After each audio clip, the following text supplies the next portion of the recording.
মেয়েটি মূলত জিমে গিয়ে শরীরচর্চা করতে চেয়েছিল, কিন্তু হঠাৎই কয়েকজন খারাপ পুরুষ তাকে ঘিরে ধরে। হঠাৎ করে তারা মেয়েটির হাতে থাকা গাম্বেলটি শক্ত করে চেপে ধরে। মেয়েটি হতবাক হয়ে গেল। ঠিক তখনই এক বিকৃত মুখের লোক হঠাৎ করে তার দিকে ঝাঁপিয়ে পড়ল।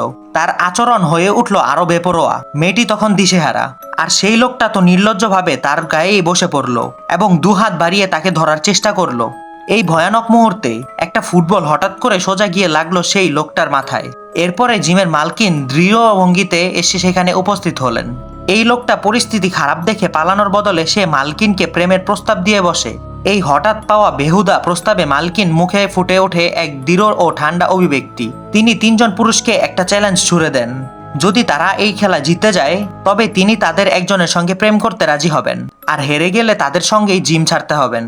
লোক কোনো কিছু না ভেবে চ্যালেঞ্জ গ্রহণ করে ফেলে। মালকিন একটা বল হাতে তুলে নিয়ে বললেন, নিয়ম হলো নির্দিষ্ট সময়ের মধ্যে যদি তারা কোচের থেকে এই বলটা নিতে পারে তবেই জিতবে।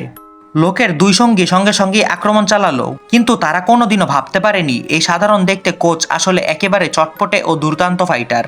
তিনজন মিলে আক্রমণ করলেও তারা কোচের ধারে কাছেও যেতে পারল না। মাত্র অল্প কিছুক্ষণের মধ্যেই তিনজনই ছিটকে পড়ল, পুরো শরীরের ব্যথা আর ক্ষত। পরিস্থিতি বেগতিক দেখে লোকটা বুদ্ধিমানের মতো পালিয়ে যায় এবং এভাবেই শেষ হয় এই অদ্ভুত নাটক।